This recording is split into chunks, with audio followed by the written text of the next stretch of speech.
17 octobre 1989, une fin d'après-midi paisible à San Francisco. La plupart des habitants sont chez eux pour ne pas manquer le début de la grande finale des World Series de baseball. Elle oppose deux villes californiennes, San Francisco et Oakland. At home for the Giants, one of the most spectacular vistas on this continent, any continent. Downtown San Francisco in the background, and we zoom into Candlestick Park. Jason aussi est devant son écran et attend le début du match. J'étais assis en train de regarder les World Series, j'étais super excité. Le match n'avait pas encore commencé et là, boum, tout s'est arrêté. Eh mais qu'est-ce qui se passe? 17h04, la diffusion est brutalement interrompue.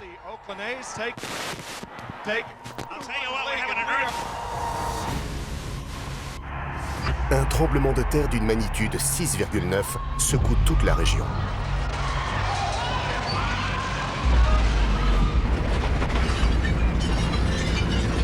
Plus de 15 secondes de panique. Je me souviens du son, très puissant. Et alors, toutes les baies vitrées se sont mises à tomber dans la rue. Ça bougeait énormément. Et je me souviens avoir attrapé une table devant moi en disant « Ça y est, ça y est, c'est le Big One. C'est la fin. Enfin, je ne sais pas, mais... »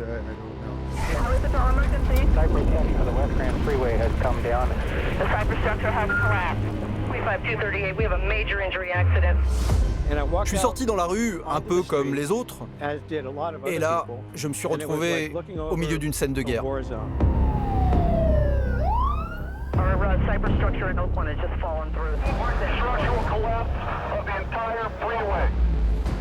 Il y avait le feu partout.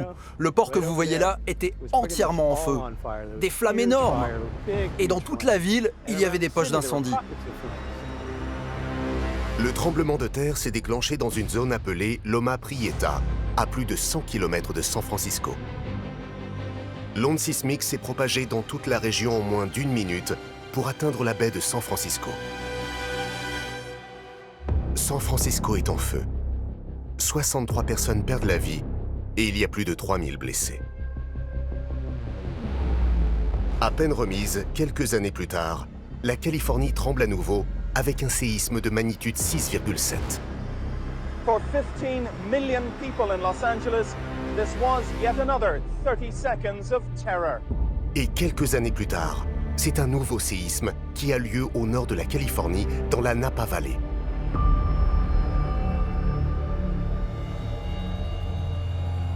Depuis le début du XXe siècle, des centaines de tremblements de terre, du plus léger au plus important, se déclenchent le long d'une ligne qui traverse l'État du Sud, au nord, et coupe la Californie en deux. Cette ligne est connue sous le nom de la faille de San Andreas. À chaque fois que vous prenez un vol Los Angeles à San Francisco, vous survolez la faille. Et si vous êtes assis du bon côté, eh ben, vous pouvez la voir.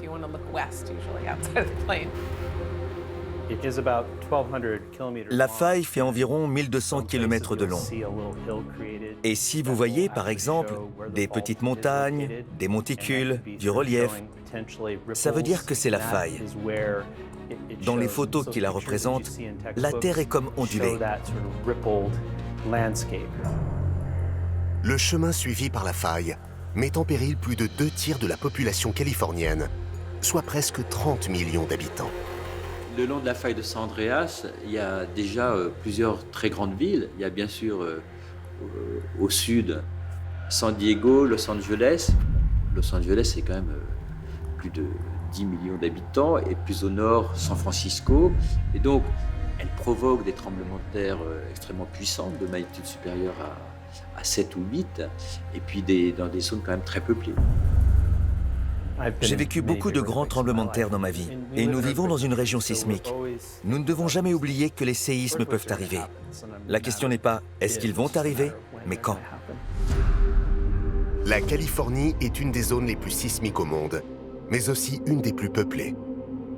Quand et avec quelle puissance aura lieu le Big One? Cette question se pose depuis le début du XXe siècle, lorsqu'un séisme gigantesque inexpliqué détruit la plus grande ville californienne, San Francisco. 1906. La ville est en plein essor. Ses rues grouillent et son activité est incessante. Mais quelques heures plus tard, son destin va basculer. 5h10, la terre se met à trembler. Plus de 40 secondes de terreur pour les habitants encore endormis.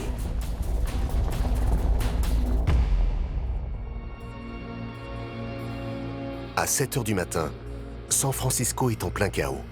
Les incendies incontrôlables s'enchaînent pendant 2 jours. L'eau manque et les gens fuient dans la panique. Le pays entier est traumatisé. Comment une ville de cette ampleur a pu être détruite en quelques secondes? La communauté scientifique veut comprendre d'où vient le séisme et surtout peut-il encore se reproduire. Cela faisait à peine 50 ans que la Californie était un État américain et San Francisco était la ville la plus industrialisée de la côte ouest en 1850.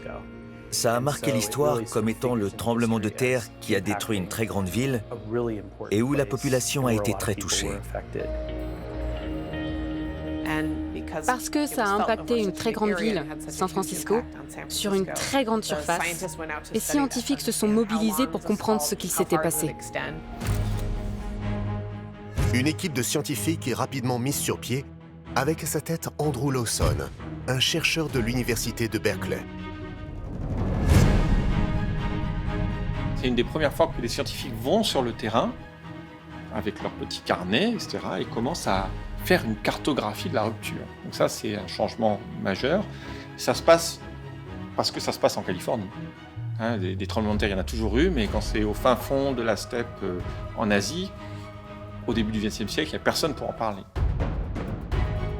C'était plus que prendre des photos. Ils ont vraiment constitué une équipe et ont minutieusement répertorié tous les éléments liés à ce séisme. Oui, les gens sont allés sur place et ont littéralement suivi la faille. Ils ont cartographié la faille et analysé tous les détails qu'ils pouvaient voir et ils ont pris énormément de photos. En parcourant le territoire et en analysant les photos, l'équipe de chercheurs s'aperçoit très vite que ce séisme n'est pas comme les autres. La cartographie effectuée par Andrew Lawson et ses collègues leur a permis d'en déduire que le séisme avait fait bouger la Terre de 7 mètres.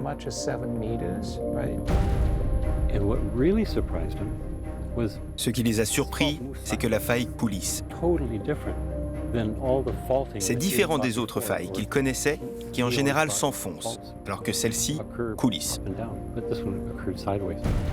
Et ça a été la première fois finalement qu'on a réalisé que la Terre se déformait. C'est un peu là que se fait le déclic. Le tremblement de terre de San Francisco a déplacé la Terre du nord au sud. De gigantesques quantités de sol ont littéralement glissé l'une par rapport à l'autre. Qu'est-ce qu'ils voient? Ils voient surtout des clôtures, des routes, parfois aussi des objets naturels, le lit d'une rivière, qui sont décalés par la faille. Il savait que loin de la faille, ça bougeait. Ça, il le savait. Donc il a construit cette théorie dite du rebond élastique, où la faille, loin, se déforme, mais est bloquée parce que ça frotte, jusqu'au moment où, tac, il y a le rebond élastique. On peut imaginer ça comme étirer un élastique avant qu'il casse. Donc on peut l'étirer très longtemps avant qu'au final, il finisse par casser. Donc la faille fonctionne presque de la même manière. Pendant de nombreuses années, on peut la déformer. Et puis à un moment, qu'on aimerait tous pouvoir prédire, elle va rompre dans un séisme presque instantané. Mais pourquoi la Terre bouge? À l'époque, personne ne peut y répondre.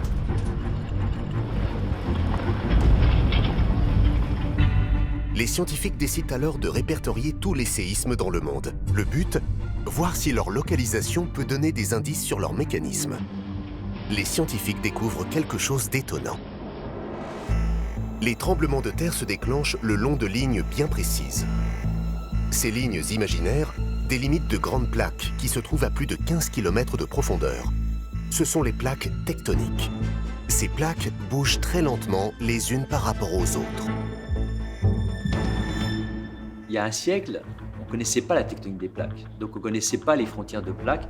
Et donc, on a fait énormément de progrès puisqu'on sait que les tremblements de terre, plus de 90%, 95% des tremblements de terre destructeurs se passent sur les frontières de plaques.